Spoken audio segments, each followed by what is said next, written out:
help science. Find out more at LeyLine.gg.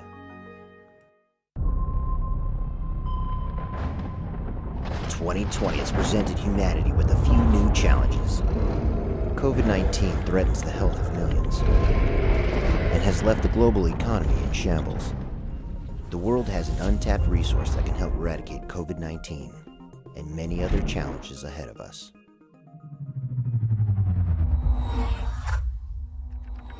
Join us at our quest at LeyLine.gg/donate. There is an untapped resource dwarfing all the scientific machines in the world. This resource is you. Together with LeyLine, we can empower science with the might of gamers. Find out more at LeyLine.gg. There is an untapped resource dwarfing all the scientific machines in the world. This resource is you. Together with LeyLine, we can empower science with the might of gamers. Find out more at LeyLine.gg. Did you know your computer could help cancer research? Find out more at LeyLine.gg. Did you know the gaming community is the biggest distributing network in the world? Find out more at LeyLine.gg. Did you know you can change the world while you sleep? Find out more at LeyLine.gg.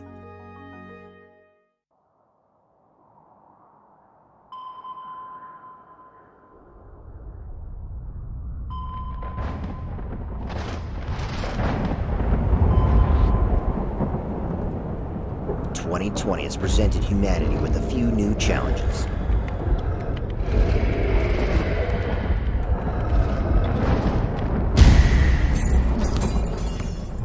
COVID-19 threatens the health of millions and has left the global economy in shambles. The world has an untapped resource that can help eradicate COVID-19 and many other challenges ahead of us. Your computer is a data processing machine capable of processing trillions of calculations per second. The gaming community alone represents the largest distributed network in the world. What if we harnessed a small fraction of this underutilized resource and applied it towards world-changing scientific research, all while you were sleeping? LeyLine makes it easy to securely donate your computer's spare processing power. Run LeyLine in the background and earn perks like gift cards and some of your favorite in-game rewards.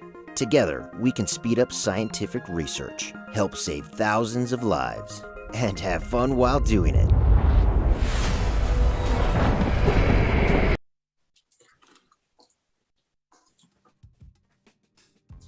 Hey there, everyone. Welcome to tonight's AMA. Thank you, everyone, for joining, wherever you are in the world. I'd like to introduce our guest for tonight, Jeremy De La Rosa, founder and CEO of LeyLine.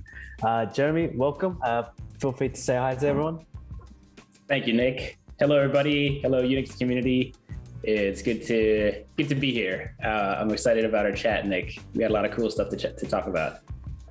Yeah, for sure. And I know that, just so you know, everyone, LeyLine's been a big part of Unix. We've had some partnership things going on in the past few months, and we thought that this would be an amazing time for Jeremy to come on and share a lot of the really good things, pun intended, that is happening. So Jeremy, if you could maybe give yourself a bit of an introduction about where you've come from and what you're doing now.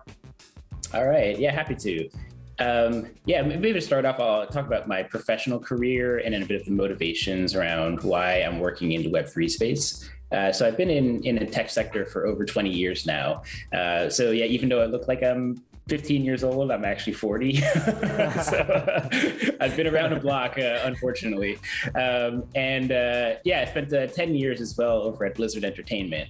So at Blizzard, I did a lot of different, interesting roles. So as a producer on the Battle.net platform, helped to launch over 7 AAA games like Overwatch, Hearthstone, Diablo 3, World of Warcraft expansion, StarCraft 2, Heroes of the Storm. I spent about 3 years in Paris, heading heading up our digital marketing, data science, and data analysis teams. Came back to California to work for our esports department, and there I launched the Overwatch League, a number of other esports leagues, did a lot of international operations and business development. And then I also headed up our collegiate community program, TESPA, which had about 300 university campuses across the US and Korea, and built up our esports tournament platform. So I had this very interesting tour of duty across the tech and video game sector. And to me, one of the things that stood out the most was there's all this money and energy and computing power and problem solving power flowing into video games. And I was concerned at how much of that's actually flowing back to actually solve problems in the real world. And the answer is very little, almost approaching zero sometimes. And this is a huge concern for me because I think about the future a lot. I think about, my two daughters that are 5 and 8, and what's the world going to look like 20 or 30 years from now? And it's going to be a total disaster if we don't change the way that we've designed our systems and our economies, and particularly how we're engaging people and addicting them to screens. So a lot of that was, motivation to kind of look outwards and say, okay, what are things that we can do to harness this power of gaming for good? And that's where I was called, and discovered, the opportunity that Web3, blockchain, crypto, and NFTs can bring into this space. And how do we pull that and mash that together with gaming and gamification, and then direct that towards social impact and social good? That's really what we're trying to weave together with the project set that I've launched. So I am focused on, I founded 2 Web3 social impact projects. The first one is LeyLine, which is the direct partner with Unix currently. And the focus with LeyLine is that we are actually trying to eradicate poverty with the use of crypto and DeFi, based on do good and earn. So in many ways, how we have play to earn, we also try to build out volunteer to earn and do good to earn, so that all of the different things that you can do in the real world also get the same kind of benefits in the metaverse, and you can actually build a living out of it. That's really the core thesis behind LeyLine. And the second project that I launched is the Proof of Good DAO. So one thing we discovered, we've been operating for about 1.5 years now, is that if we're talking about doing good to earn, how do we define good? What is good? How much should good get rewarded? How do we measure that? These are really fundamentally difficult questions. And am I the one that should make the answer and decide? Is it my team? No way. This is something that actually should be decentralized and democratized to all the people on the planet and this broader global community, that we all work together to define what that is and then how we reward it. So a natural evolution of our project was this needs to be a DAO. So just this month, we actually launched the Proof of Good DAO. So you can visit that on proofofgood.io, or you can visit our charity, which is leyline.gg, and you'll get to see the broad vision, read our white paper. It's a pretty important read, I would say.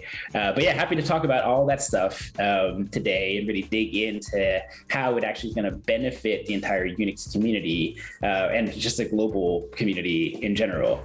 And yeah, we're trying to create a lot of value and just kind of rethink what are the things in life that we value and what are the things we want to put money behind. And to me, let's start with good deeds and how we celebrate, altruism and helping each other out. Yeah, thank you so much for that, Jay. So for those of you that may not have gotten all of that yet, we're going to go into a deep dive in each of those sections, because there was so many interesting things that Jeremy is currently working on. And part of that, and where we've found kind of a very good congruent path with Unix is, as everyone knows, Unix, we want to make gaming the next evolution, play and earn gaming, the next evolution of traditional gaming. And I think that having this partnership with Jeremy and LeyLine and everything that he's doing is just only going to bolster that and emphasize what we're here to do. It's not only bringing real social impact, but it's also putting an emphasis on building character, building values, building the right values, and making and having everyone contribute to this impact that you want to bring. So Jeremy, thank you so much for that intro. But to go back into it a bit more. So the project, we could start with, I guess, proof of good DAO, I think you mentioned is the current project that you're working on. So maybe if you could give an idea about first, what is a DAO in your opinion? How does this contribute to what you're trying to create? And how can everyone else maybe put in their 2 cents or get involved really with what you're doing? All right. Let's define DAO. Yeah. DAOs are, they're really a beautiful concept. And so what DAO stands for, DAO, is Decentralized Autonomous Organization. And in the pure Web3 blockchain sense, it's a governing system where people can vote and introduce new ideas or proposals. And together as a community, they will vote in or out whether they want to change the rule set that this community actually all agrees upon. And what's special in the Web3 space is that governance is actually built on chain. So these are a series of smart contracts where you don't have to trust the individuals participating, you just trust the system because everybody's actually accurately voting and representing their ideas. So that's kind of the core concept behind a DAO, is that it's really a fundamental set of rules that are on chain that any community can adopt for themselves and actually govern.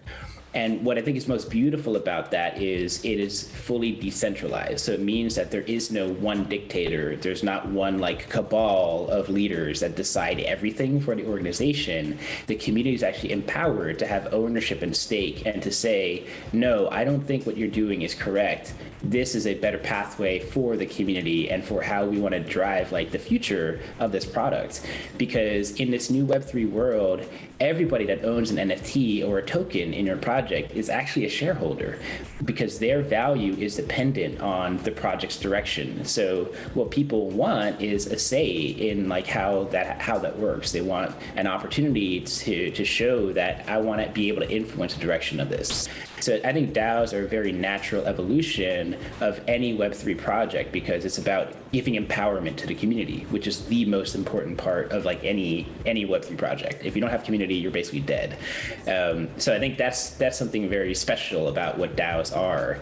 But we have a long way to go to understand how to properly operate it because it's really forming our own mini governments. And governance is very hard. There's a lot of like nuance and challenge and politics and mechanics and processes.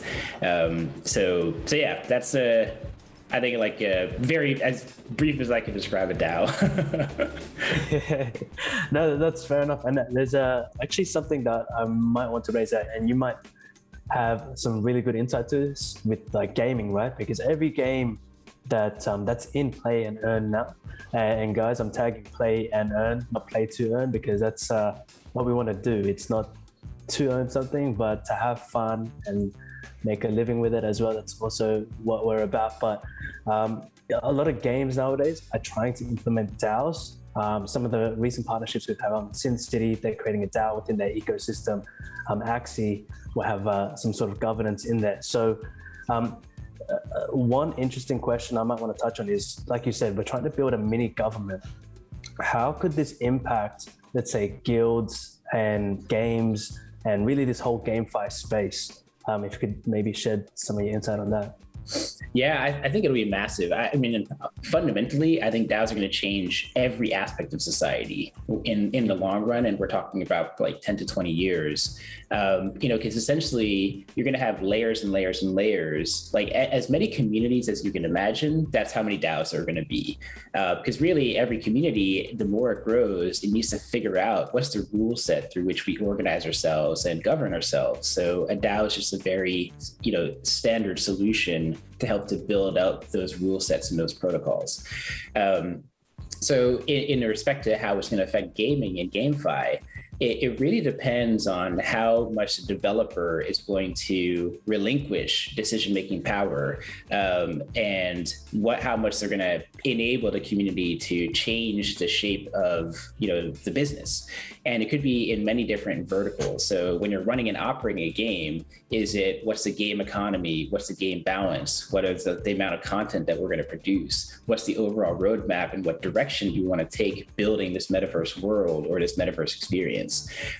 Does a developer choose to say, hey, the community is going to get to dictate the priorities on the roadmap? Or does the community get to help propose changes to, hey, the balance on these characters or the damage output just doesn't make any sense. Here's my proposal.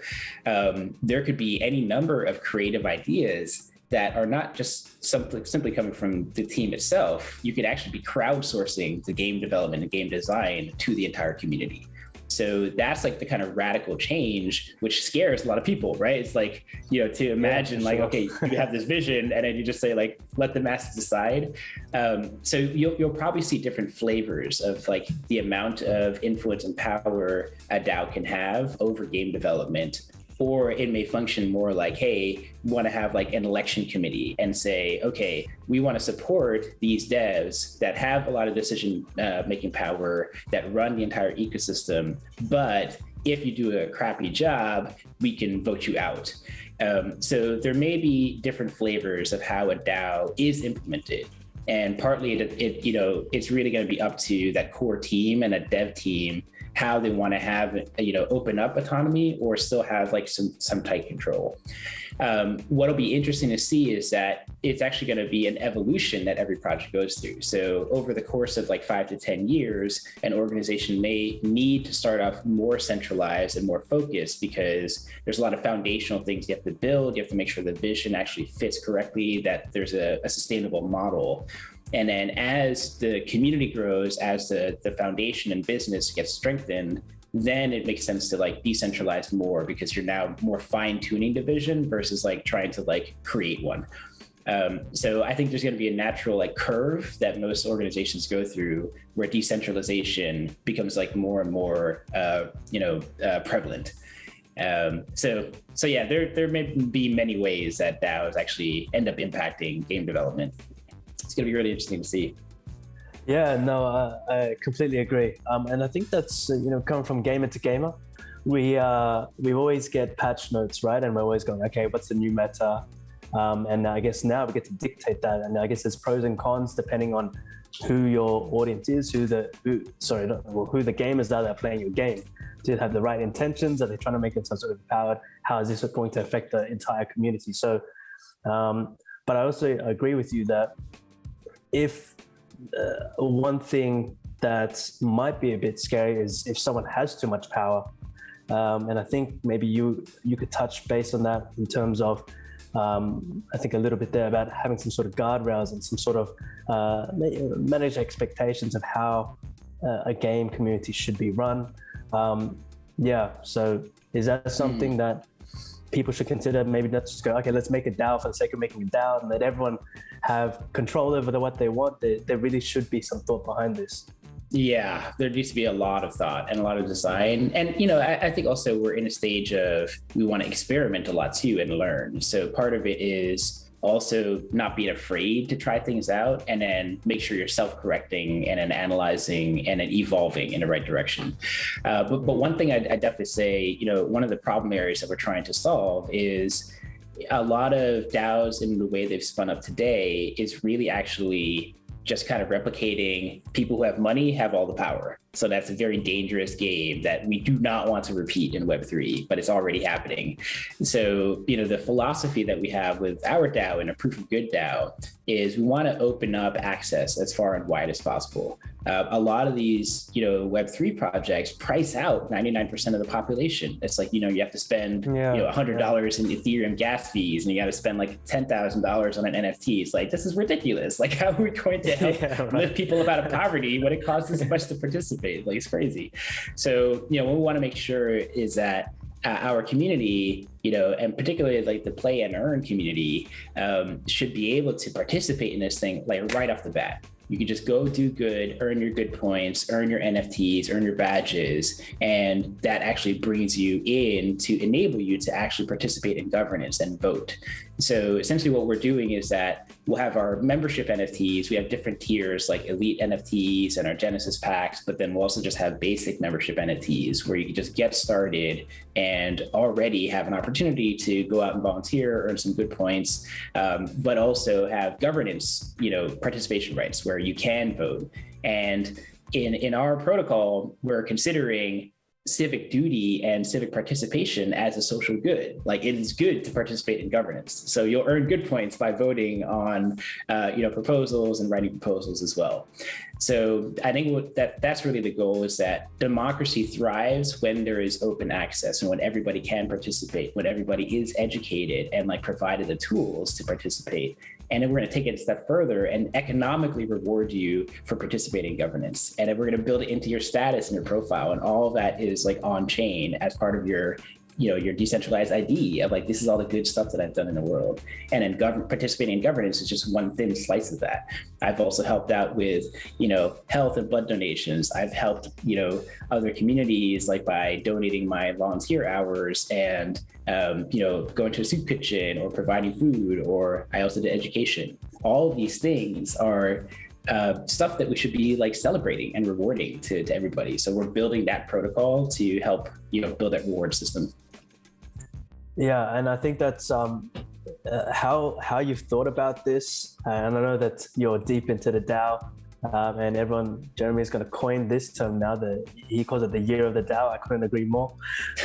With this, it brings me to a really fascinating question about how you guys have addressed this in your own DAO. So how can the proof of good DAO, and how does this system prove that someone actually did really good? How do you measure that? Yeah, so the key to making the system work and trustworthy is we're creating this open platform, and we're plugging in what we're calling proof of good oracles. So an oracle in a traditional blockchain sense is this validator node that proves out, specific real world data and writes it on chain. Our oracles are going to be actual organizations. So a charity, a nonprofit, an NGO, an academic institution, or another DAO could be an oracle. And these organizations are already doing the social good, whether it's the Red Cross collecting blood donations or receiving donations, or if it's an educational organization that's teaching people about crypto and financial literacy. These groups are already doing that hard work and that beneficial work. So we just partner with them and say, okay, plug into the protocol. We're going to charge you $0. We're going to activate our whole community to participate in your platform, to donate to your cause, to volunteer, and we're going to drop you tokens every single month just by being a validator and to write to the proof of your pleasure. So we're basically going to be, bringing on every single nonprofit and DAO in the planet onto the protocol, and then just making sure there's a nice incentive model in there. And we built a business model that makes it sustainable so that the abundance just flows to everybody. And what happens is now we can activate 970 million volunteers around the world. Can you believe that that's how many volunteers are out there? That's $1.5 trillion in economic value that gets paid zero right now. It's a fucking joke. So to me, it's everybody in your community that's doing good, that's getting educated, that's helping out, even these little tiny things, those should be rewarded. Those should be celebrated. It should be part of your identity and your status. And we're going to move that on chain. So that's kind of the core bit, is we plug in all these validators, whatever category that they want, and we allow our users to kind of pick and choose. Oh, I want to earn good points today. You know what? I'm going to go volunteer for this organization that's near me. Or maybe I'll donate my computing power to Boink and UC Berkeley and help with scientific research and cancer research. Or maybe I'm going to go out and clean the river, with my local community, and let's just go do that. And then every one of those should earn you points. So that's really the vision. And those points are not just for reputation, but you use it to level up your NFTs and get more token drops, or open up mystery boxes and get random prizes that have been donated by our sponsors, or just straight up cryptocurrency. So there's a lot of options around how that score, that identity actually yields assets and wealth for you over time. So that's really what we're trying to accomplish here. And yeah, we've kind of proven the model works. And now this year is all about scaling it out and then giving the power to the people through it out. Yeah, that's wow. See, and you thought that GameFi and play and earn would bring a lot of people into crypto, right? This is, you're basically in for free, guys. if you just be a good person, right? So, the interesting thing with that is with the acts or these acts of service or these good acts. Is there any sort of limitations to, let's say, one person can do? Like, there's only so much. I don't know. Donating clothes, right? Is there a limit to can that be manipulated? Is this something that will be in terms of I don't want to get into tokenomics just yet, but I think you understand what I'm going to try to say. Absolutely. Is there any limitations on that? Yeah. The answer is yes. We're going to have like specific boundaries and restrictions. A lot of the rule sets are going to change over time because we still have to take a look at the economy and the real usage and figure out what's sustainable and scalable. So there's an element in our ecosystem which is kind of a counter mechanism to the oracles. So the oracles are the organizations like doing a good deed, verifying these good deeds for the users. But we also have these proof of good validators. They're kind of like our Discord moderators in some ways. So they're individuals that are actually inspecting like what's happening in the system. So, because we take a lot of manual submissions, we need to have people to actually review that and like understand, is this person real? Is this person just pulling a Google image search and just like posting it onto our forums? Like, is there like a real, individual operating behind this? So the role of the validator is to make sure that that is legitimate and to make sure there's no abuse taking place. And at the same time, also taking a look at the organizations, because frankly, a lot of charities and 501c3s are also pretty corrupt. They just like take a bunch of money in and feed it to their, CEOs. So I think what the DAO and the proof of good protocol does is creates a new level of transparency and accountability. And we reward the validators as well. It becomes like its own type of job because you're earning your own Bitcoins and NFTs, and we're going to drop tokens for those volunteers. So that's how we're trying to make sure there's like balance and checks and balances in the system to validate against that kind of abuse. And frankly, this is the kind of stuff that we ran into all the time at Blizzard when we were building these games. It's like you're under attack, and people will if there's anything to be abused in the game, gamers will find it and they will abuse that people. So yeah, our team's kind of used to like that constant like threat vector, and then it'll be a constant like monitoring and evolution, and taking a look at hey, we're noticing that, this small group of users is like earning 10 million good points per day. Like, WTF is happening here? Let's like dig into this thing and find out, hey, do we need to like correct something? And then when we identify that, we'll introduce a proposal to the DAO and say, we've discovered a vulnerability. This is what needs to get corrected. We're going to set a new limit on how much you can earn for this particular activity because we're seeing abuse there. And then the community sees it transparently and says, okay, yes, here's the right way to solve that loophole. Let's vote that in. And then boom, it becomes a new rule and regulation. So that's the way, like, if the DAO is self-correcting through the governance model.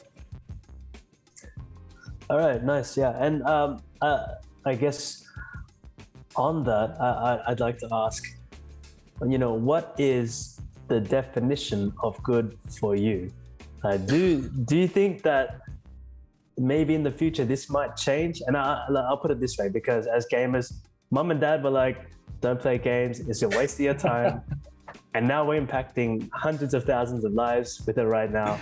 And there's plenty of other guilds that are doing the same. So, does this now, for us, okay, we're helping create opportunities for people that didn't otherwise have it. But let's say for the people that are playing games, and that's what they do 8 to 10 hours a day to generate some sort of income for themselves. Would this still, I don't know, does this still classify as something that good? Or, again, throwing it back to you, what is your definition of good? Man, this is a fantastic question and a huge ethical potential conundrum. I'll caveat this and say, yeah, no, I love it. I actually love philosophical conversations and thought experiments. But I'll caveat with this though. Regardless of what my definition of good is, I think here's what's beautiful about this DAO is that it's going to be when we decide on a good deed that gets rewarded, it is something that we've all mutually agreed on or found consensus around. And so it eliminates any of my personal biases because it's actually, we're listening to the entire global community. And our community are people from North America, Europe, South America, Africa, Haiti and Philippines and Indonesia. So we're really trying to make sure that there's proper representation from all walks of life across the planet to speak about this. So I really want to emphasize how important that core ethos is for us in our community. And then I think the way I would approach it, if I were to try and define how do we want to categorize a good deed, or maybe qualify a good deed, I'd say to me it's an action that is either going to help alleviate suffering or create opportunity for either individuals or for society or for the planet or the ecosystem as a whole. I think I generally lay it out like that, which then opens up different specialties and verticals, whether it's health, mental health, economics, governance, social, etc. There are many problems to solve, and I think we want to do is create a framework that allows different categories to be addressed in parallel. So I hope that's a decent definition. I hope it's not a cop-out. That's good. That's good. Yeah, and I think that these ways of measuring proof of good, we've heard a few other things though, and something that I've heard is about proof of impact. So maybe you want to touch base on this a little bit. Oh yeah, absolutely. So I think what we kind of see is that proof of good is kind of taking a ledger and a recording of an action, but the next natural evolution is, what did that action actually result in? What were the outcomes? What were the impact? If we're talking about helping a person's life, how exactly was that person's life impacted? So I think that's what's amazing by having this data move on chain, is that you actually really have a true source of truth and a true story of what actually happened. So you can now even see the flow of your specific money from your wallet into this DAO treasury and then into a particular person's or another person's wallet essentially. And if you're trying to have this narrative of we're trying to eradicate poverty, you can actually weave that story through the data and see it.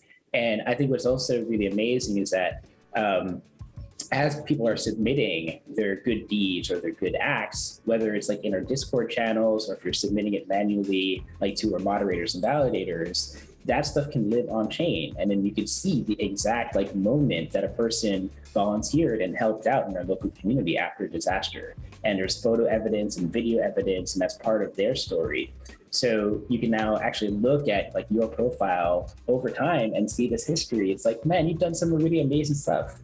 And that whole experience, it doesn't exist today. You can't go anywhere to say, all right, I want to get an inventory of all the blood I donated, all the money I donated, all the people I literally helped, out of suffering.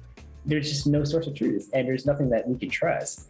I mean, there are weird things like credit scores that look at your spending history and your loans and your debt, and that's supposed to represent who you are. Hell no, man. That is not who we are as human beings.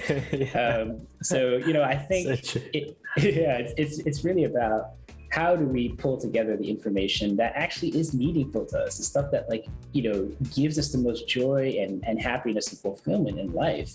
And often that's who you're helping out and the impact you're making. So you need to be able to pull that storytelling together. And then when it's all this open database, you have concrete data to start to measure that and say, okay, this is how many millions of dollars flow to the Philippines and help these individuals.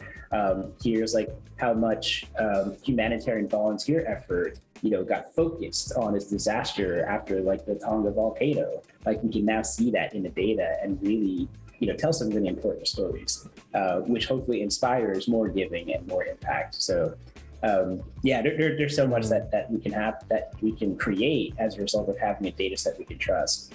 And then if you want to take it even further, now you can look at how do corporations and organizations, how are they held accountable to their proof of impact? So let's say that you're a charity and you say, this is like our mission, like, okay, let's see the data. Like, is this on chain? Have you verified like these things have actually happened? And, how effectively did you use your money? And if your mission is, hey, we're trying to like reduce carbon capture, okay, let's see the numbers. Like how much carbon have you actually harvested out of the atmosphere? And then that should be on a ledger. And so I don't know if we'll be able to fix that all ourselves, but I think there are many, many other organizations and DAOs that are going to look towards specializing in these data verticals, and we want to connect them all together and say, yeah, the act of good took place, and here's a data set that confirms that this much carbon capture was, took place, or this how many trees got planted. So all this data should actually interconnect and then tell the proper story of, yes, the real good happened, here's how much of it, real impact happened, and here's how much of it. That's really the end game. Oh yeah. And then, okay. Oh yeah. And then we just pay everybody accordingly. Yes. Yeah. As long as they did the right thing, it's all good, right? Totally. With that measurement of the impact, and I want to kind of hop back, just to previously around how the voting power works in, let's say, the proof of good DAO. And you mentioned a few things about NFTs and how people can maybe level up or gain more voting power. So for the people that, or in the community or whoever's watching the stream right now, for them to get more involved, would you be able to give them a bit of an idea of how things, or I guess how they could level up in this proof of good DAO, and how does this differ to other DAOs that you've seen? Yeah, there's a lot to break down there. I think to start off, one, if you'd like to be an early member of the DAO, we are dropping 500 Genesis Pack NFTs. This is going to go pretty quickly, and we'd love to get it into your community's hands. So if you check us out on Discord, and these Genesis drops are going to be really impactful and valuable, because they will have the highest tier of POG token drops every single month. So you'll be airdropped, tokens. And to speak about the leveling up, so the idea is that you will have your NFT as like your identity and your membership to the DAO. But if you spend your good points to level it up to level 5, 10, 15, 20, etc., it'll increase the amount of token drops you get each month. So the whole idea is that, okay, the more good you do, the more you should earn respectively. So that's the whole like level up mechanic for the NFTs that we're doing, which also serve as your membership to the DAO to vote. And it'll also increase your voting power. So you'll start off with like 1 vote per NFT, but the more you level it up, it'll unlock additional votes for a specific proposal. So we're really trying to align this whole sense of, okay, prove that you can do good, prove that you're human, and then the more you do that, the more you can earn, and the more you actually have like influence in the DAO. So that's the core mechanic. So if you want to get in early, like because we literally just launched in January, definitely get in on the NFT drop, the 500. We'll be doing much more drops, and we'll also have our basic membership NFTs as well. But definitely join our Discord and get rolling. That's like the way to go. The link to our Discord is on our website. You go to proofofgood.io. Similarly, we're also running our LeyLine charity. And again, like this LeyLine charity is focused on specifically these communities that are really struggling right now and are just totally left behind in this whole race to Web3. That's the people who we really care about, we want to help. So if you know people in there or are in that situation, you are the people we want to really connect with. We want to supply you with education and ultimately provide hardware. So cell phone, solar battery pack, internet data, and help you get into Web3 so that way you can start to earn and do this like in a sustainable way because you just keep doing good and keep on earning. So those are the two pathways to get involved. So I think first way to start is just probably pop into our Discord, check out our websites, and we will guide you through this process. You know, I think, I'm sorry, Nick, if I'm like kind of going all over the place, but I do want to say that this is like, I think a really important bridge that we want to create, because we do see play and earn gaming as this real explosion that will take over gaming in the future. So we're going to move from the traditional, you know, free to play subscription models into the new play to earn, play and earn model.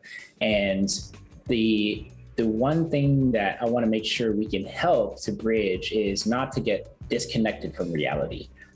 So I saw this happening in the video games industry because like I was working with the data science teams. It's like, man, we are just straight up addicting people to games. Like we're now pushing like 6 to 8 hours a day stuck on the internet. And it's just going to get worse when we make it like economically, profitable to play games.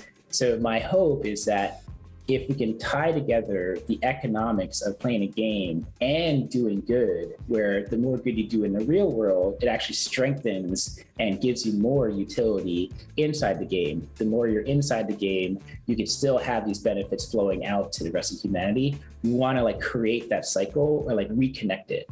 So that way, you don't feel bad by being in game because you're making an impact. And then you also have an incentive to get off your ass and like get back into the real world and then do some good because it's going to benefit you anyway in game. That's the whole concept. We want to bridge the real world or the physical world to the metaverse and just keep that the flow of energy recycling versus just getting stuck in one place. So just wanted to call that out like as a broader problem we're trying to solve. Yeah, and I think that's a really cool concept, especially for let's say people in our community, for example, our scholars that again spend a lot of time in the metaverse, and now they can actually benefit on both ends, like you said. And we're doing something good there. I think maybe what you're doing is helping us doing good as well. But not exactly in front of the screen. It's a whole cycle. Yeah, and that's the idea. It's like, when you set it up such that everybody wins, there's no cost to it. And like, here's the future I think we really want to create, which is imagine going out and doing one good thing. Like you teach a course and like you help bring financial literacy to like a dozen people. And then imagine doing that and then 7 protocols kick off and you just earn like $1,000. Like that would be freaking amazing. Like now think about all the win. Yeah, man, it's crazy. We have the power to do that. Like this exists today.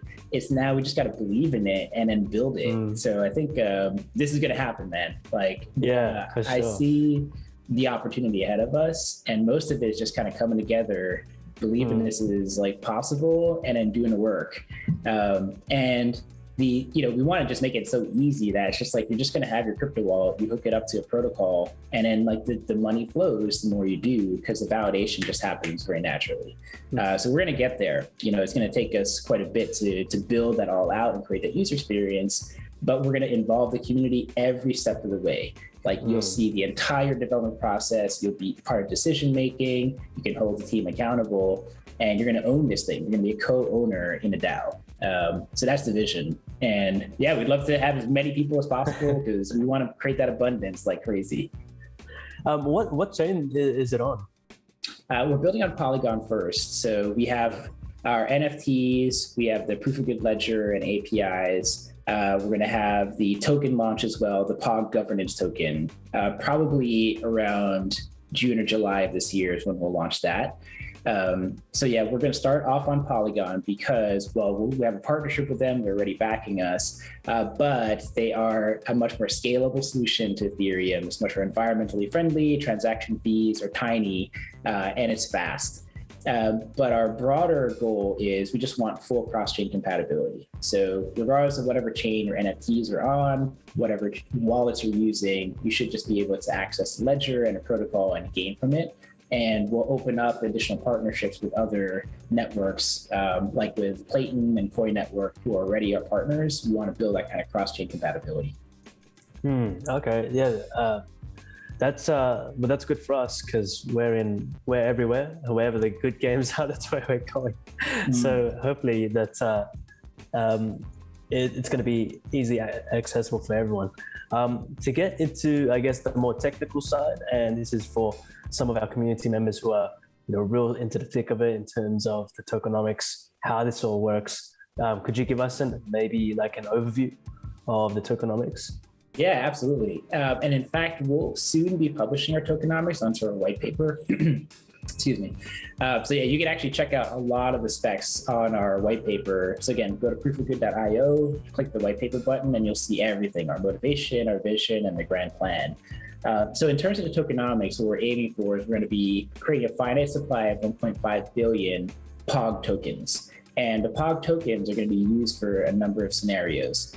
One is that we have mystery boxes where you'll be able to open them up with good points and with POG tokens that'll have drops of random crypto or NFTs or any like other prizes that have been donated in by sponsors because it's going into a charity.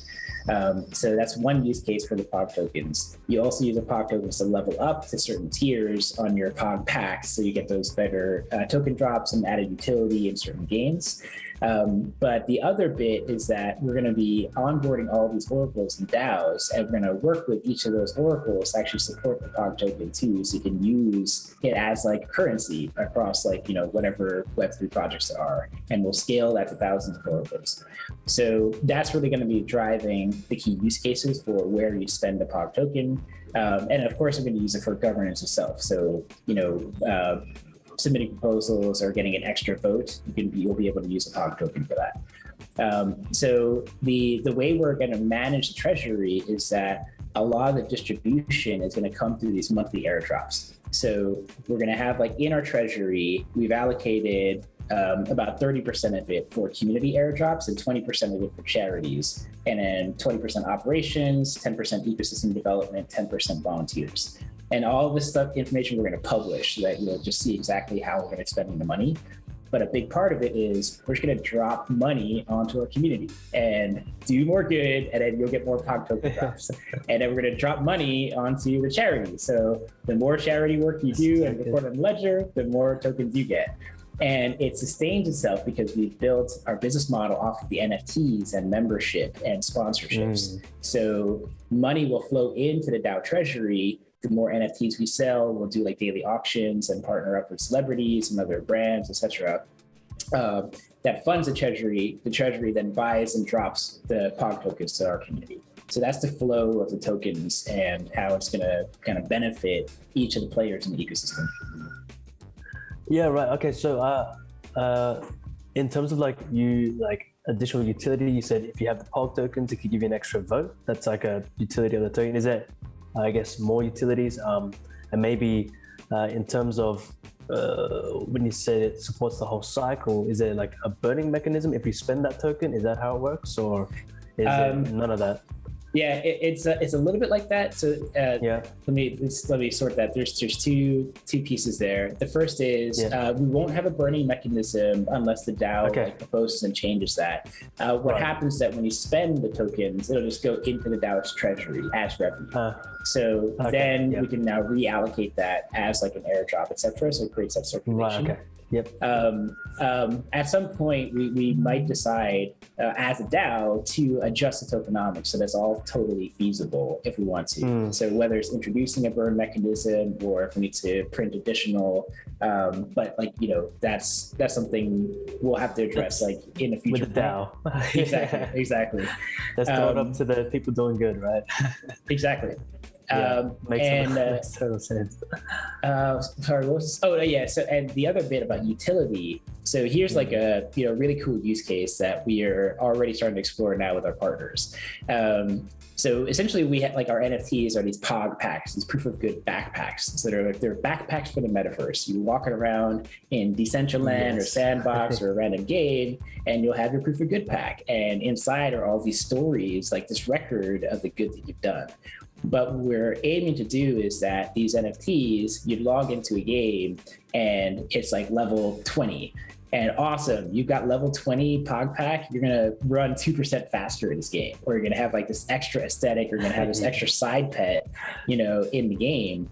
So the more partners we have in metaverse worlds or metaverse games, we're actually going to build in a type of extra aesthetics or extra utility so that like it's freaking cool to like walk around with your backpack and have all your amazing stuff in there, or just like hang out and have it as part of your gallery in your metaverse home.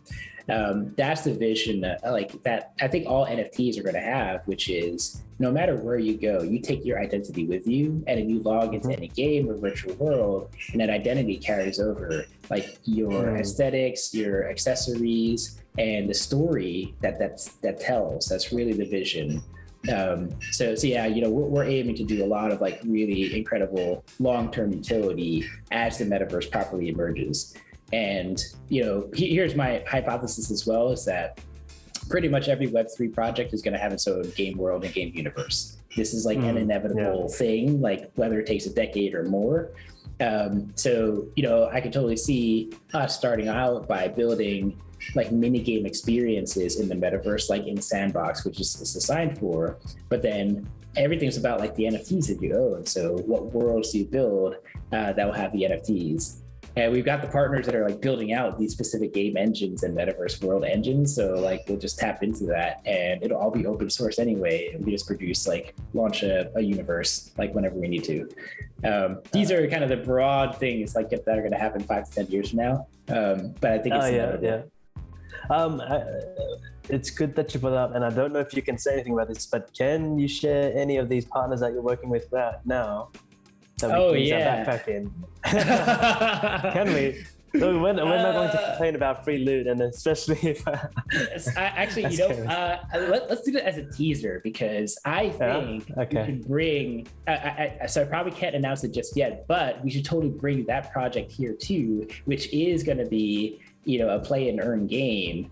And I think would be a perfect partner for Unix, and then it'll have like the backpacks integrated along with like a whole other like a bunch of cool stuff. So let's tee this up for a future session of it. We're gonna get you back on for sure. There's a lot we want to talk about around obviously gaming itself, esports, and as this develops, Proof of Good DAO, we want to hear all the developments around. So I guess another thing that I wanted to address, going back to like the utility. I know there's no burning mechanisms, but with tokens going back into the treasury after it's being used to vote or cast your vote, is there, rewards from possibly staking or anything like that? Yeah, that's the play. So the nice thing is that, depending on what you're spending it on, you're already earning your good points because you're contributing back into the ecosystem. Like some people would just donate the tokens, for example. But the idea is that your NFTs, again, are your identity. So we'll enable staking. And that's really kind of what those POG token drops are essentially doing. So you're staking your NFT, and depending what level it's at in good points, you're going to be getting your token drops. So whether we allow the staking of like your coins, treasuries, and getting an APY on that, that's another option on the table. We've kind of modeled that out. So we probably introduce that DeFi element on top of it. And there's like benefits to kind of locking up value and making sure there's liquidity, etc. So yeah, it's actually in the Tokenomics paper. It's gonna be very. So you can find it out. The only reason that I raise that is because, GameFi is one thing, and going back to kind of mass adoption, right? And through this, it seems like it's a very easy channel to bring a lot of people in.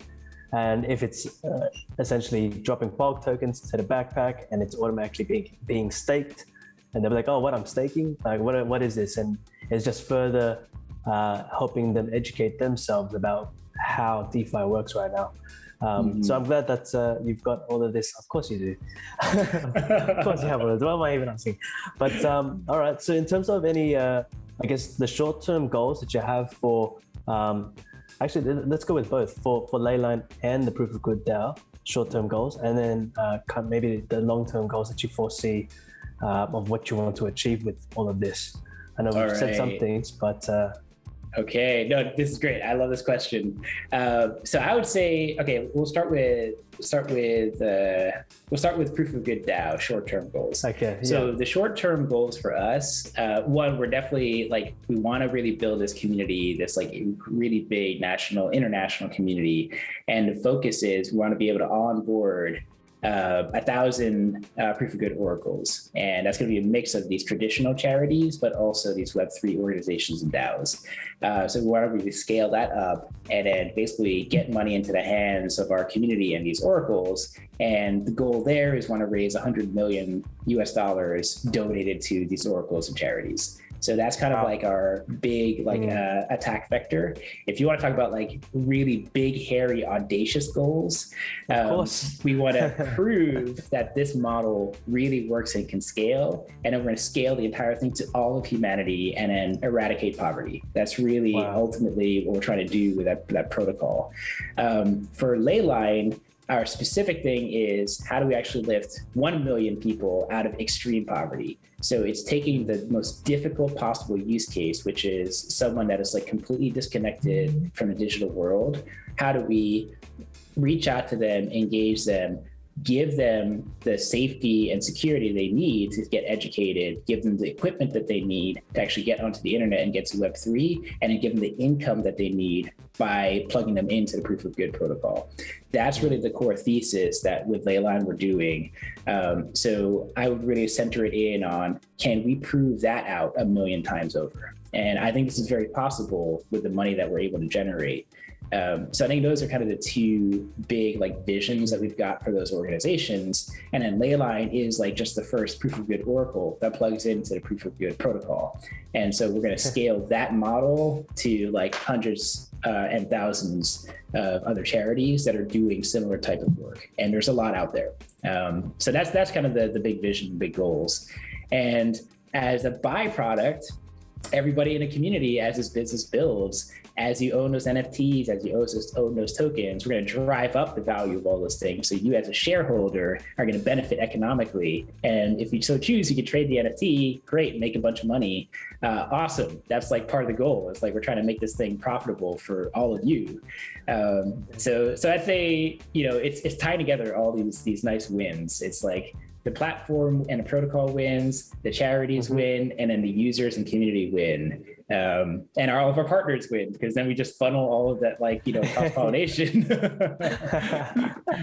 So yeah, come join us. We can do this. It's fucking, sorry, apologize if I'm not supposed to. It's really exciting. No. It's the passion. It's the passion. And when you're doing something good, you can't help but be excited, right?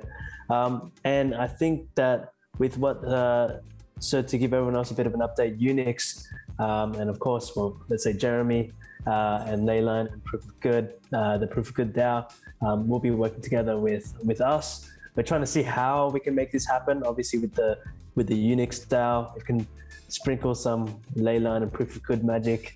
I've already got some ideas. Like here's some examples. Like one, so the Unix community is already taking educational courses, whether it's learning about Web3 or English lessons or anything, anything that Unix education is doing. Those should all earn good points. The teacher should earn good points. The students should earn good points. So boom, right away we can start hooking that up.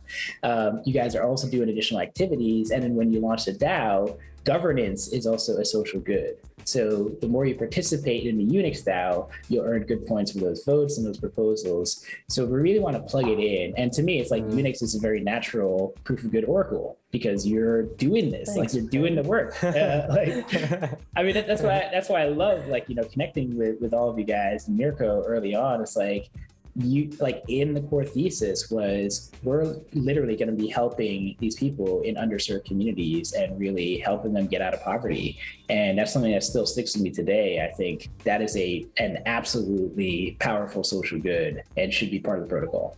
So anyway, just want to show my love for what Unix is doing and your community. Yeah. No, we appreciate all the support that you've given us and to our scholars, how many opportunities you've given out to our community. So thank you for that. And I've got just brought up some of the community questions. So guys, we'll get into a lot of these questions right now. If Jeremy, if that's okay. Absolutely. And probably a good moment to mention that thank you for submitting the questions. We actually have reserved 25 proof of attendance protocol NFTs that will drop to certain questions here. I think it's be a random drop. But yeah, wow. So we have these POAPs, the proof of attendance. And if you collect 5 of these POAPs, then you'll qualify, you'll get on a good list and get a Genesis NFT drop. So this will be potentially your first one. And, a Genesis NFT. Yeah, it's gonna be a big deal. So we want to hook up this community for sure. I don't know if I mentioned, but I'm Filipino as well. My parents were born in the Philippines. They actually grew up in extreme poverty, and then they immigrated to the U.S. I was born in New York, and then I grew up, with my own, struggles like financially. So I get how brutal it is to struggle financially. And how horrifying it is in extreme poverty. Like, it is awful. And this is stuff that I'm really passionate about. So I totally want to be able to help out this community in particular. It's very close to my heart. So anyway, sign up. We're going to drop some NFTs and value. You do some good, you earn, play, and then get your Axie scholarship. So we're going to try to hook it up. Win-win-wins. So that maybe we should change the title of this video to Win-Win-Wins with Jeremy. Okay, so I've got the first question here from Amy Marcella. How young can they join? I have a 14-year-old son. Ooh. Hi, Amy. Thanks for the question. We have not put restrictions yet on age. Eventually, we'll have to make sure we figure out that rule set. But for now, I think it is an open platform. So please do join. And we're making it also family friendly, focusing a lot on helping support education and service. So we're creating a safe space for, any ages to join the community. But yeah, thank you for the question. And excited to have you when you show up. So really we can get anyone started. To be good, you can start at any age. You can start now. You gotta wait till you're 18 to be a good person. But and I've got a few questions from John McNeil Vargas. What's the proof of attendance protocol? Hey John, yes, good question. So the proof of attendance protocol is basically it's like a service that helps create a proof that you were actually at an event. So let's say you went to an incredible celebrity party or whatever. How do you prove that you're there? Like, you could take a photo and post it on Facebook or whatever. But in the new Web3 world, you can actually prove it on chain that you were there, that nobody can hack it or fake it or pretend that you were there. So proof of attendance protocol is this platform that kind of launched to help solve that problem. So anybody can actually spin up an event and say, here's our POAP drops, like our proof of attendance, NFTs, and then you put a special image or whatever you want to do. So you're going to collect these proof of attendance protocol NFTs into your crypto wallet. And then we as a platform can read that wallet because it's all on chain and public and say, oh, check it out. John got 5 POAPs from attending our DAO halls and other meetings. We're going to drop him a free NFT. We're going to reward him and give him a double score or something like that. So we can do some cool stuff with the whole proof of attendance. The more you show up, the more you have actually proof that you were there. And I think we're going to ratchet up a step further as we do our monthly impact events, where we say, okay, we're going to double good points if we all help address this disaster, just like typhoon that hit the Philippines. And then you were there and you helped out, you should have a proof of attendance. Yes, we're going to prove that you were there. Here's the POAP drop. So I think that's really this opportunity for what this platform and what that protocol can do. So yeah, we're dropping POAPs whenever you attend. Nice. And he's got another 2 more questions. They look quite, okay. So how do we determine who in our local community can help us prove that we helped? I should have, very good question. So Jeremy, you know where to take that one. Yeah, completely. So the process is we have a way to onboard oracles onto the platform. a lot of it will be verified by the DAO. So we start off by putting a proposal into the DAO and nominating an organization. And we say, hey, this particular charity is a 501c3. They've been working, since 5 years. This is their operations. This is their team. This is their website. Here's their charity star or charity navigator or guide star ratings. Any number of ways to help validate that this is a legitimate organization. Then you list out, okay, they do this good deed, they track this good deed, they have this many volunteer opportunities, and you would earn good points for this much. So it really comes in a proposal, and then you submit it onto our discourse forums where we debate that and we ask questions and we do our due diligence. If everything looks good, then the DAO votes it in and says, yes, this is an oracle, it should be on a platform. So that's the method where you need to have a nomination process of deliberation, and then you vote it in. And at any point, the community can also say, hey, listen, this charity on a platform, they're bogus. They're taking all the money. They're not doing anything. It's this is illegitimate. It's a scam. The DAO has the power to say, we want to remove this oracle from the protocol because it's not adhering to the principles that we're trying to accomplish here. So there's an onboarding, mechanism, and there's an offboarding mechanism too, to make sure there's accountability. So, but yeah, if you want to nominate any oracle, pop into our Discord and make the recommendation. We'll help you through the whole process. And yeah, we'd love to, support and onboard as many organizations as possible. It's really about giving people choice. That's a nice segue into this next one too. Still from John. Will LeyLine work with local communities on announcing to locals what potential acts they can do? And I love it because it's from you can tell it's our community, similar to a daily quest board. Totally, John. Yes, that is so on point. I think that's the entire idea. So what happens is that as we onboard more and more oracles, it's going to kind of turn into its own platform and discovery service where we can create spotlights and specific events for charities and for partners to help amplify the engagement that they get. So it will become interesting. We have thousands of oracles, but for now we're going to start with dozens. And that's why I think having these recurring sets of impact events allows us to give a nice spotlight to a category of charities or to a very specific one that's in need. And then we're launching our daily auctions model, which could also specifically boost out and call out certain partnerships. So yeah, there's totally an opportunity for us to help to promote and to elevate specific partners. And we want to do that on a regular basis so you can rotate through. Nice. Okay, so next one here. So Prodigy Jackson. Will you plan to disincentivize people for not doing good or even doing bad acts? If yes, how will you do that? We've had this internal debate. We've had this internal debate for sure. I would say that's not the focus now.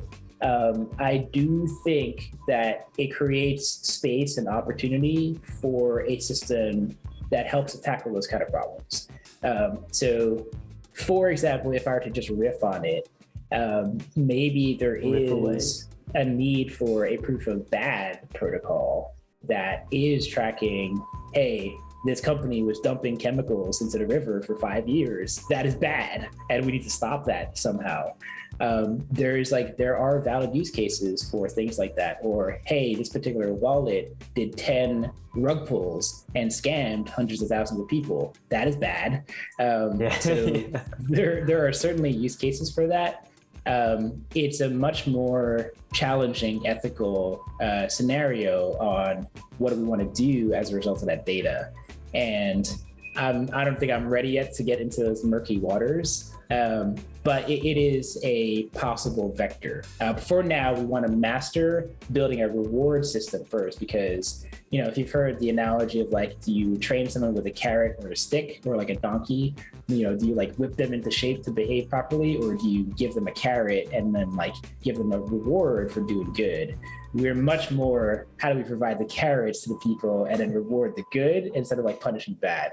Like, honestly, we've got so many systems of punishment already. Like, it's already overkill, whether it's like going to prison for like, very basic stuff, or getting banned, or getting silenced and censored on social media. We have plenty of ways to punish people. We don't have enough ways to reward them for good. That is, to me, I think the biggest missing gap in our entire like global social system and economy, is we're rewarding all the bad things. Like, we're rewarding companies to like dump CO2 into the atmosphere. Like, we subsidize them to do that. Like, this is crazy. So let's actually subsidize good first, and let's see if that can kind of overwhelm the bad, and let's change the story. And if we can master that, then certainly we can look at other ways to how do we build systems that reduce certain destructive behaviors. And that could be an economic one as well. Like, it could be a taxation-based system, or you lose exclusive privileges. But yeah, I would put that on the shelf temporarily.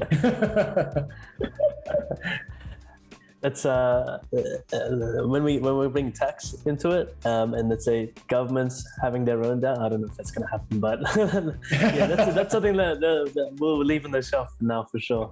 Another one from Pudgy Jackson. Any thoughts on China having a similar reputation system in place for their citizens?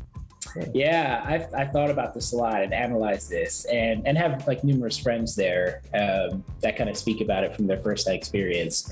I think there's utility in creating reputation systems, and I think any organization is going to do that.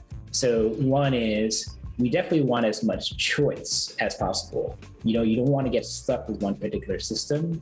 And what I found is that inherently, a centrally controlled system will tend to be abused or corrupted in some way.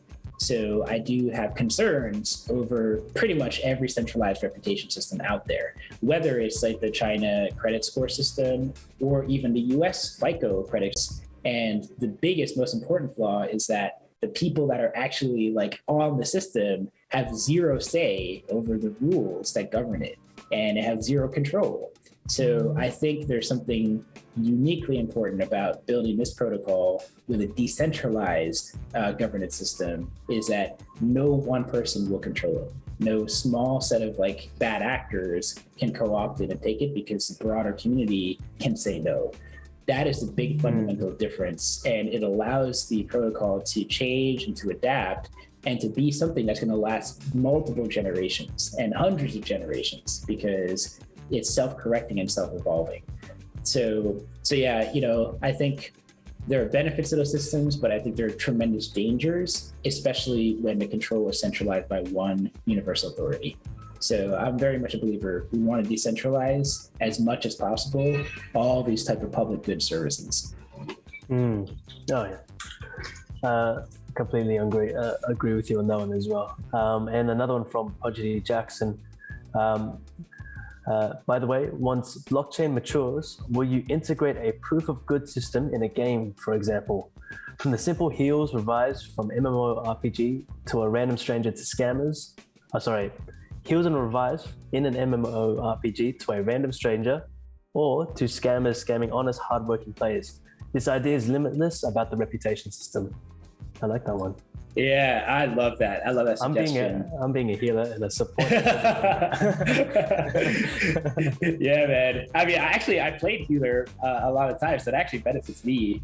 That is super interesting. I think here's the beauty of building an open protocol. So it's open knowledge, open access, open source. So any dApp, any Web3 project could adopt that reputation system however they like.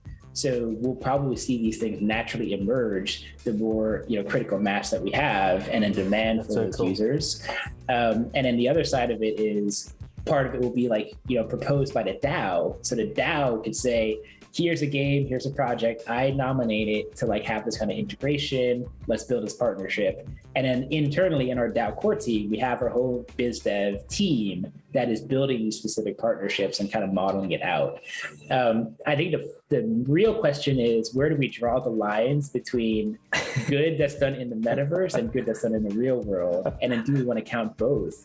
And I think the answer is yes, it's possible. It's just we have to make sure we categorize it really well. So that way, if you want to surface out the story, it's like, yeah, maybe you got a million good points, but was it by like clicking a bunch of heals in a game? Or was it like you were out there on the volcano saving someone, right? I think we want to make sure there's a distinction between that. You want some balance. Yeah, so absolutely, it's possible. I think we just have to be mindful of, does it kind of warp the meaning behind the score? So we just have to be careful about those definitions. But I love that idea. I think it's fantastic. Of course, our community will come up with a question about, all right, how can I stay longer in the metaverse, right? Yeah, completely. Thanks for that, Prodigy. Another one from Leah Prees. So, what is the benefits of owning a POG pack aside from having an NFT? Oh, interesting. Well, actually, owning an NFT can mean a lot of things, because an NFT could be a profile picture like Bored Ape or CryptoPunk, or an NFT could be a game asset like a sword, or it could be land in Sandbox, or it could be land in the real world. So NFT is really just a technology. The POG packs themselves, and actually we have this like listed out on our white paper, just the value proposition that we're packing into it. It's a whole lot of things. We're mixing together all these different benefits. So a POG pack NFT is membership to the DAO, governance rights. You can stake it for token airdrops every month. You can take it into the metaverse and then have your backpack as utility into other games, under open worlds.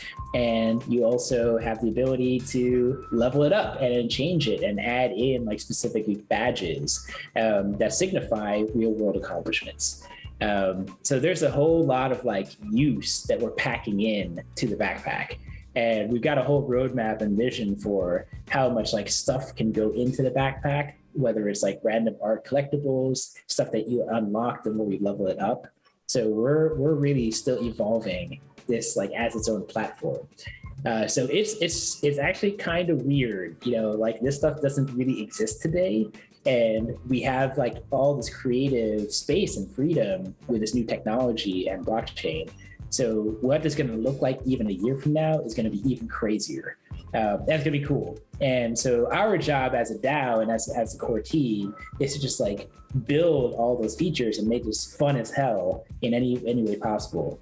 And that's probably going to change and evolve like over the next few years or so.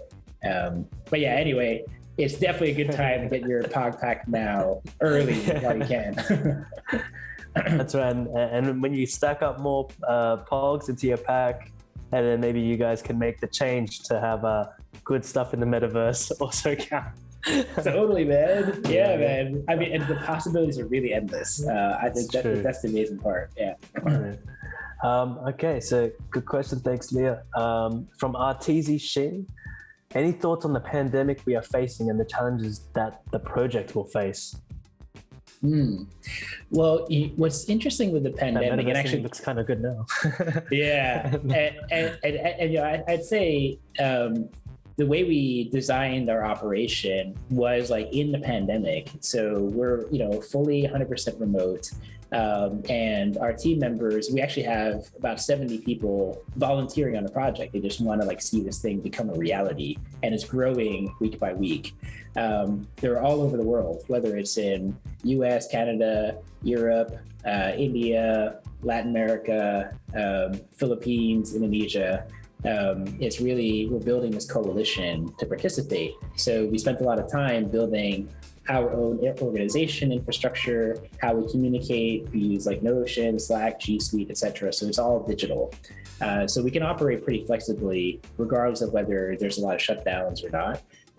And I think a lot of our capability comes from partnering with people that are on the ground locally. So, I've talked about us doing some work in Haiti, South Africa, Botswana, Indonesia.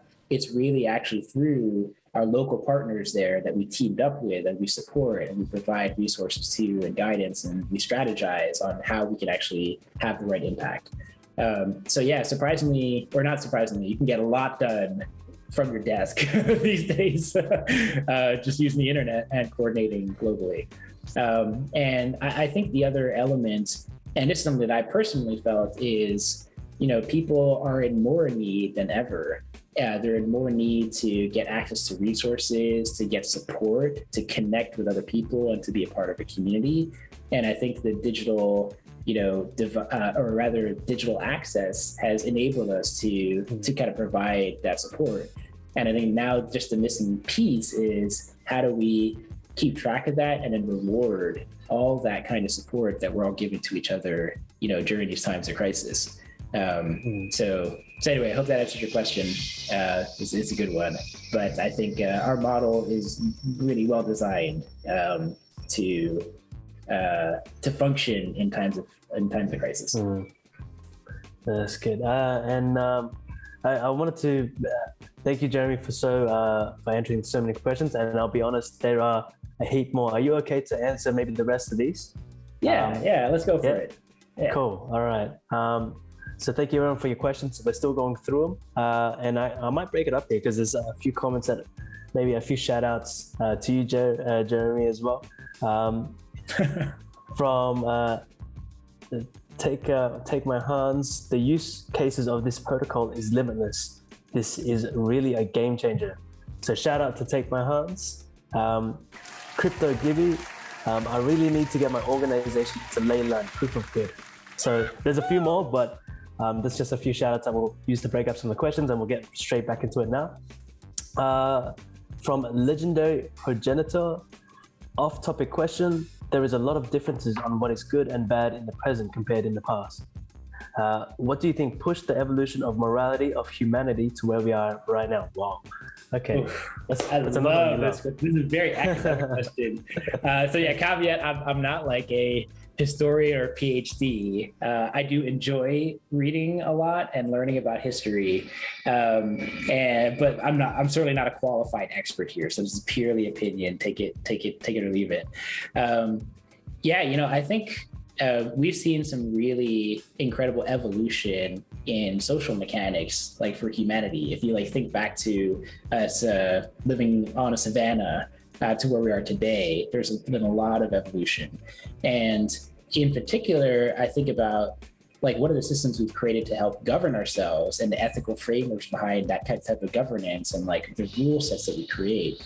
And you can see a few things. One is we've always struggled with this problem of centralized power, whether it was a monarchy and a king ruled everything, or if it moved into tribal states, or if it moved into dictatorships and socialism and communism, and then democracy is kind of the latest iteration of how we govern. And even with democracy, we see the same kind of challenges where centralized power tends to corrupt. Because when you hold all the power, all these special interests are hey, let's have a conversation. I want you to hook up our constituents. And then boom, these incentives kind of trigger things. So I think there is this arc of human behavior, which tends to be, we're victims to greed and self-interest. How do we eliminate that piece of it in our ethical framework? And then this, to me, is the big answer, is that you decentralize it. You decentralize the authority and the power, and it creates a much more dynamic way of governing and self-governing. So that is again, the core thesis behind a DAO, which is this ultimate answer to a problem that our human society has always struggled with forever. Then when it comes down to the ethical framework underpinning each of those, instances of governance, I think that's very complicated. It's social factors, cultural factors. It could come down to geography and how that affects behaviors and the way people function and economies get created. So it's really hard to say there's any one universal guiding, this is where ethics is coming from. It's a very messy thing that evolves in local culture. So I guess the question now is, people creating ethical systems in religion or communities or governments or any kind of grouping you have, there's always these fundamental norms and values that group actually starts to create for themselves. So I think there is not going to be one universal truth for all of that. It's actually going to like be very specific to communities and in how they define their identity and their value systems. And then does that attach to some greater set of common, agreed upon values and goals? So potentially the proof of good protocol is just one foundational layer of, hey, we all agree that there's some like generally accepted common good that we all like believe in, and we're going to vote for that. And it'll change potentially 10 years from now if we have a totally new set of value systems and if a culture has shifted. But you'll also have hundreds of thousands of other DAOs and communities plugged into that protocol, and they may have their own unique flavor of, okay, this is what we think is like good in our community. So if we can create a system where all of those options can coexist and not be in conflict, that's really the end goal. So it's still about enabling freedom and autonomy, and for individual groups to have their freedom and autonomy and then to self-govern themselves.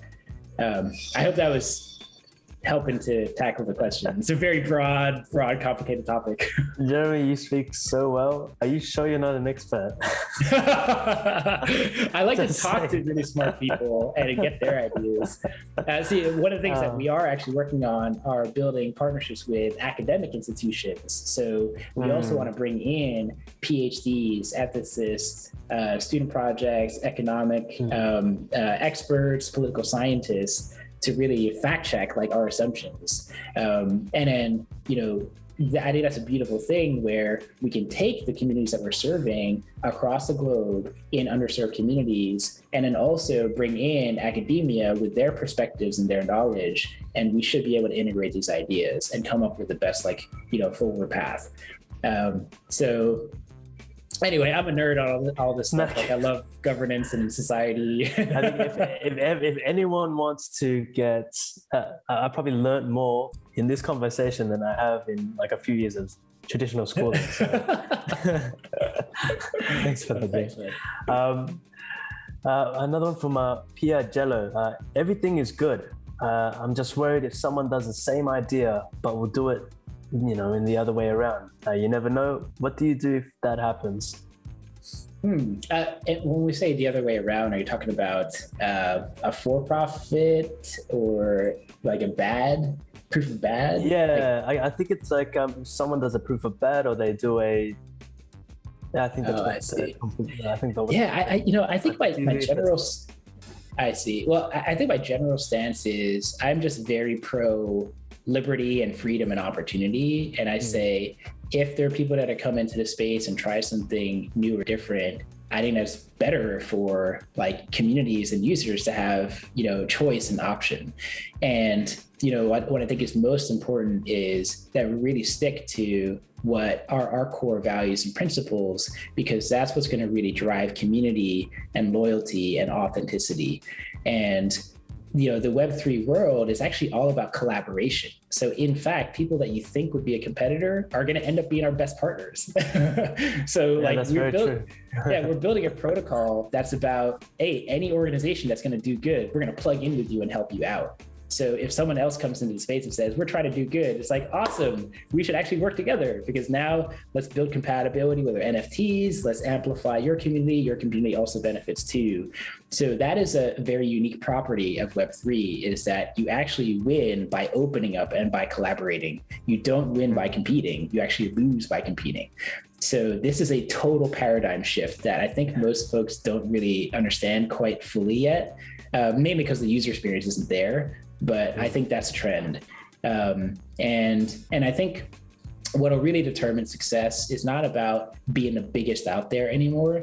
It's about how strong is your community, because you could have a totally profitable and impactful business model with a few thousand people, and that's fine. You don't even need to grow beyond that because you've created your sustainable thing. So we'll see a world where I think businesses have viability, and they don't need this hyper growth formula to be successful. I think it could just be its community and then live as it is. And we'll even see that with towns and municipalities. So we have these pockets of economic, deserts If I'm talking about the US, for example, all of the economic flow is centered in these like gigantic mega cities. And then all these other rural areas suffer because there's no money flow. But we could change that. And now that community like has its own digital governance model, its own economic value that's being created through either altruism or play to earn gaming or the creator economy. So I think that would never end up becoming like a multi-million person community, but it's a totally sustainable and like viable ecosystem in and of itself. So yeah, that's kind of how I see the Web3 space playing out. We're going to just see hundreds of thousands of DAOs, infinite numbers of DAOs, and then you could belong to hundreds of DAOs. Like you could choose and go wherever you want. So there's going to be a lot of freedom and choice in this new world we're building. So I'm optimistic. Yeah. No, we're the same. I mean, we've and you know about some of the things that we've launched. For example, with this is no plug here, guys. I think everyone that's following Unix already knows we've got the gaming stream. But why we started that was not for our own game, so to speak. It's so that we can help onboard more titles into the metaverse and really make this the next evolution. Get more people in, get more skills, get more talent, bring them all in, and then we can build this ecosystem together. And that's the same with, let's say, even guilds, right? We're not here to shut down the guilds. We want to be one of the top guilds to help be a good influence on the whole of the space. So I completely agree with you there, Jay. Mm-hmm. So, and another one from Prodigy Jackson is, I visited your website. Is the act of goods limited on the choices there? I guess like the answer is yes and no. Yes, it's limited to the oracles that we have onboarded so far, but it is open to modification and adding of new good deeds over time as quickly as we want. Yeah. So yeah, I think right now we're still early days because we just launched, but as we roll out the protocol and start to onboard dozens of additional oracles, the range of the activities they could do will start to exponentially grow. So yeah, we're still early days, and yeah, expect to see a whole lot more coming in, pretty much in perpetuity. Thank you for that, Jay. So RJ Rico, what will you do if you received $100 billion right now? What would I do? What would you do? Ooh, that's I've thought about this a lot. Yeah, so to me, this is like, honestly, I'm not in this thing for the money. Like, obviously, I've got to take care of my family and take care of the team. So a lot of it is, how can we use this to build this foundation and just accelerate eradication of poverty, accelerate solutions to the climate crisis, accelerate solutions to ecosystem collapse, and accelerate solutions to building a sustainable society for all of humanity. All of that money is where I'd put it. And the question now is how, and I think, this actually should be done through DAOs. It should be a democratized effort on how we're going to actually allocate this funding. And to me, that's why we've set up the treasury in a percentages format. So we know that the money gets distributed to the right places. So a chunk goes to charity, a chunk goes to community, a chunk goes to development and operations. What I want to do is invest in sustainable regenerative systems. And it's not about, okay, I'm going to spend this like one-time thing and then change one moment. We want to invest in something that's going to rewrite the rules of humanity and society. That's really what I'm hoping to do. So yeah, if you got $100 billion lying around, I'm happy to apply it. And if you and definitely read the white paper. So if you go to proofofgood.io, read the white paper and look at our missions and goals, and you'll see exactly where that money would be spent. It really is about solving the biggest crises we have on our planet. And again, like a big, responsibility that I see just as a father is, God damn, we have to build a better future for our kids. Like it is, we are turning this into a total disaster, a total nightmare. And a lot of us don't feel it yet. Some of us are already feeling this, like in terms of what climate change and extreme weather is going to be doing to our society, sea level rise, like the polar caps literally melting. This is a very, very bad situation for all of us. It's going to make a lot of lives miserable, and we have the power to change it. This is the crazy thing, is that we have had the power to change this for decades. We're not putting the economic will behind it. And this is our moment. This is our moment to activate all this new economic power and put it in the right place. So yeah, that's what I'd do if I had 100 billion. Let's go save humanity. It's actually from RJ Rico as well. This is not a question, this is just a comment. If all the leaders in the world had Jeremy's visions and passions, we will already be in space mining asteroids. Oh, wow. Thank you, RJ. Wow, that means a lot. And I don't know, honestly, like I make tons of mistakes and, tons of bad assumptions, but I do know that I know there's possibility, and we've got to try no matter what. Even if we fail 199% of the way there, we just got to put our best efforts, and that'll make it worth it in and of itself. And that's why I'm just so grateful that we've already got this community of people that do believe that this is possible, and we're going to grow that. And I think, I would love to, welcome the entire Unix, family as part of this thing. And I do believe it's just going to benefit everybody. That's like the recipe for success here. It's like nobody's got to sacrifice or lose to make this thing real. We just all have to be a part of it and give and participate. And you'll earn, we'll earn, and then that money we all earn is going to go to its right places and solve the right problems. Isn't that nice though? I love these questions, community. You have to keep maybe on the next AMA you can keep these coming. We've got about three left, and let's do it. We'll pump through all of these. So from Jared James Cabana, any thoughts on companies right now harming the environment? This is probably one similar to before, but yeah, what's your thoughts? I have many thoughts about companies harming the environment. I came from a mega company. Activision Blizzard is a massive organization. And, I was on the committees that are like, hey, can we get solar panels on our roof? And can we shift all of our server farms to be on sustainable renewable energy?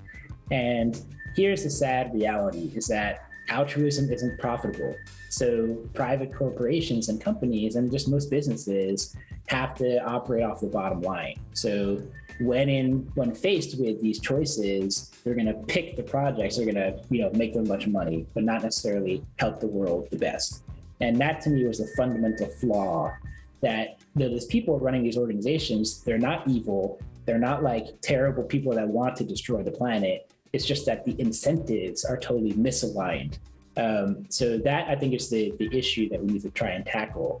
So it could be a two-pronged vector, which is, how do we make the altruism and that impact profitable for a company, so they end up naturally doing that because it makes more sense for their business?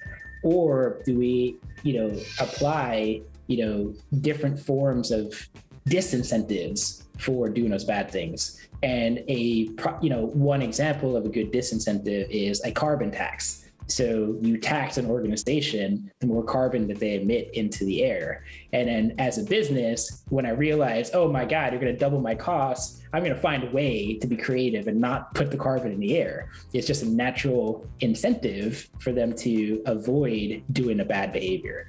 So in economic theory, you essentially want to reward and subsidize good things, and you want to tax the bad things. And naturally, because of the economics, it'll change the behaviors. So this, to me, is, I think, the fundamental problem with most corporations, because they're finding these loopholes where they don't pay the price of doing that damage. There's no tax, there's no punishments, there's no fines for a lot of the really terrible stuff that goes on. And in fact, we're rewarding them by subsidizing fossil fuel companies, even though they have gigantic oil spills and destroy entire ecosystems, or they're literally poisoning us in the air with all the carbon that they're emitting. And it's mostly just an economics problem. It's not a moral or ethical one, because that's not how those decisions are made. It's not based on an ethical framework. It's based on an economic framework. So if we want to change those things, we have to change the fundamental economics. which I think we could do now, at least in terms of the incentive side. And in terms of taxation side, we actually need to get governments to function properly and like listen to the will of the people, which is a whole nother topic. That's like a 3-hour conversation on how we can help improve like real governance, or like centralized governments, basically. Not an easy task. These AMAs we probably can have again, and just to talk about these topics, because it seems like there's a lot of people interested in addressing these real problems that we have.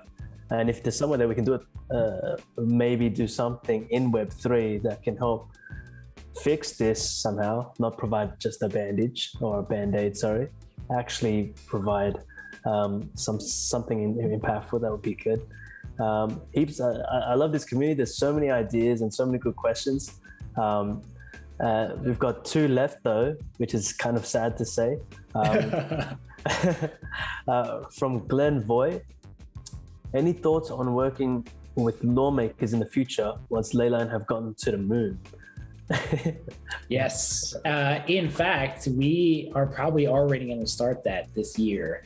Oh, really? Okay. Yeah. We're bringing on some heavy hitters as well that come from the governance space, nonprofit space. I can't talk too much about it just yet, but that's very much the idea, is that I think there is also a massive opportunity when it comes to local government. National governments is a bit of a different beast than local government. So, town managers and councils that are literally just trying to like serve their community and help them out. There's unfortunately a big lack of that type of engagement and awareness.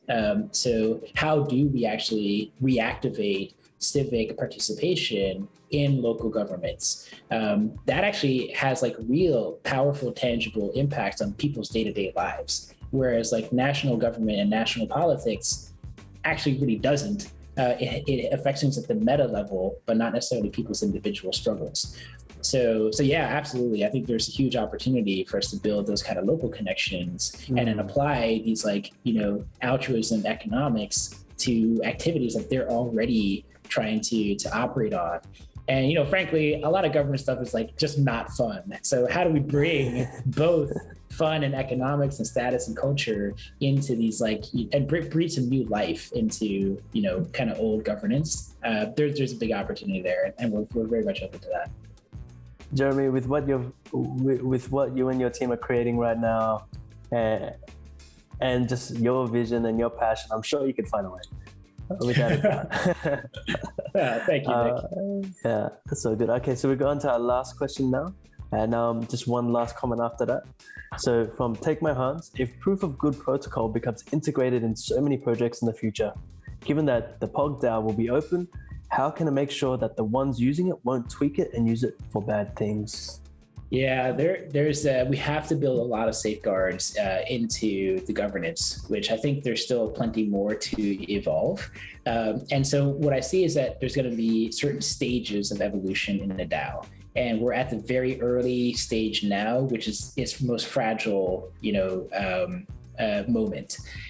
So at this early stage, you do want to have a core group that has a very clear vision on what you're trying to accomplish. But there's a lot of work to set up the right foundations and the rules and the guidelines and the principles before you kind of unleash it to like a huge community. So that does mean that it has to start out with some centralized power. And in the event that, okay, if a bunch of people decide to like buy up all the NFTs and sweep the floor, and they could say, oh, I'm going to put a proposal in and say all the treasury money goes to my wallet. Like they could theoretically execute that, but we have a special clause, at least for this first phase, is that the core team will have veto rights. So if by any malicious, by any chance, an attack comes in, the DAO core team can say, hey, listen, this particular proposal it's violating the principles and the values. It's going to harm the community. We're going to make a decision here to veto this one and render it not okay. And we're going to, incorporate a new proposal on here's the right way to solve this particular issue. Here's the reasoning why we decided it. It has to happen transparently. So that's like the, pull the fire alarm emergency lever if we need to, in case some kind of, malicious attack comes in. The other way, there's other like mechanics you could put in place, like, for example, the idea of sunset clauses. So when you actually write something into law or create a policy or create a proposal, the issue that current governments have today is that there's no accountability. You don't look 1 year back and say, okay, we passed this law and these things happened and it was totally not what we wanted. Or it's like, oh, this is a huge success. So these laws just last forever. And then we have laws that are like 60 years old that make zero sense to us today, but like, it's just there. So to clean up that gunk and to also hold it accountable will expire every proposal 1 year. And at the end of that year, our validators are there to say, we're going to do an evaluation. Let's like look at what was the original intent of this proposal? What was the goals and the outcomes? Did it actually happen? If yes, awesome. Let's revote this thing and keep it alive. Or, hey, you know what? Let's change our direction because our hypothesis was dead wrong. We learned a lot. Here's a better way to do this. We're going to introduce a different proposal and let this one expire.